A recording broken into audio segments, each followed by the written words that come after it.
Assalamualaikum warahmatullahi wabarakatuh. Perkenalkan, nama saya Nurul Ilma Munfida. Nah, di sini saya akan menjelaskan materi pengertian sumber belajar, klasifikasi sumber belajar, dan komponen sumber belajar. Baik, langsung saja penjelasan materi. Yang pertama adalah pengertian sumber belajar. Nah, menurut pendapat Zakir, bahwa sumber belajar adalah segala sesuatu, baik yang berupa orang, software, hardware, lingkungan, maupun teknik, baik yang tersendiri maupun terkombinasi, dapat kemungkinan terjadinya proses interaksi belajar mengajar. Baik, selanjutnya materi yang kedua, klasifikasi sumber belajar. Nah, dalam kawasan teknologi pendidikan, sumber belajar dapat diklasifikasikan sebagai berikut, yaitu yang pertama, pesan. Maksud dari pesan merupakan informasi yang diteruskan oleh komponen lain dalam bentuk ide, fakta, arti, dan data. Contohnya adalah semua bidang studi seperti IPA, IPS, PAI, bahasa, dan ekonomi. Yang kedua, orang.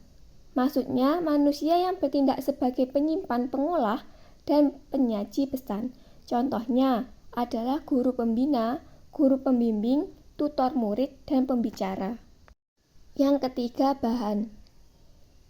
Bahan itu merupakan sesuatu atau media atau software yang mengandung pesan untuk disajikan melalui penggunaan alat atau dirinya sendiri. Contohnya alat transportasi, bingkai film, video, buku, modul, dan majalah. Yang keempat, alat. Merupakan hardware atau perangkat keras yang digunakan untuk menyimpan pesan yang tersimpan dalam bahan. Contohnya proyektor, film, radio, dan TV. Yang kelima, teknik. Teknik merupakan acuan yang dipersiapkan untuk menggunakan bahan peralatan, orang dan lingkungan untuk menyampaikan pesan. Contohnya, pengajaran terprogram, belajar mandiri, ceramah, dan tanya jawab. Yang terakhir, lingkungan. Lingkungan merupakan situasi sekitar pesan diterima. Contohnya lingkungan fisik, gedung sekolah, perpustakaan, laboratorium, lingkungan non-fisik, sirkulasi udara, dan lain-lain. Materi yang terakhir adalah komponen sumber belajar. Komponen adalah bagian-bagian yang selalu ada di dalam sumber belajar, dan bagian-bagian itu merupakan satu kesatuan yang sulit berdiri sendiri, sekalipun mungkin dapat dipergunakan secara terpisah. Komponen-komponen sumber belajar menurut Nana Sujana dan Ahmad Rifai antara lain: 1. Tujuan, visi, atau fungsi sumber belajar. Artinya, setiap sumber belajar selalu memiliki tujuan atau visi yang akan dicapai. Tujuan setiap sumber itu selalu ada, baik secara eksplisit maupun secara implisit.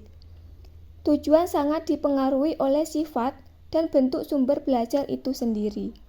Yang kedua, bentuk, format, atau keadaan fisik sumber belajar. Nah, maksudnya itu satu dengan lainnya itu berbeda-beda. Keadaan fisik sumber belajar itu merupakan komponen penting.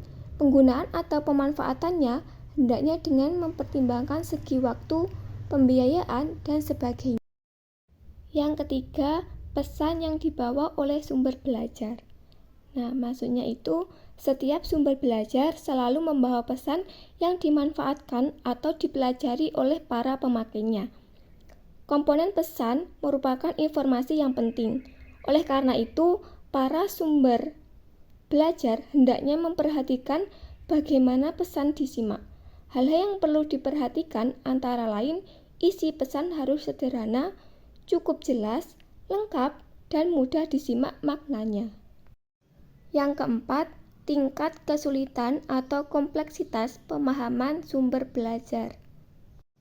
Maksudnya, tingkat kompleksitas penggunaan sumber belajar berkaitan dengan keadaan fisik dan pesan sumber belajar. Sejauh mana kompleksitasnya perlu diketahui guna menentukan apakah sumber belajar itu masih bisa dipergunakan, mengingat waktu dan biaya yang terbatas. Sekian penjelasan materi dari saya, kurang lebihnya mohon maaf. Wassalamualaikum warahmatullahi wabarakatuh.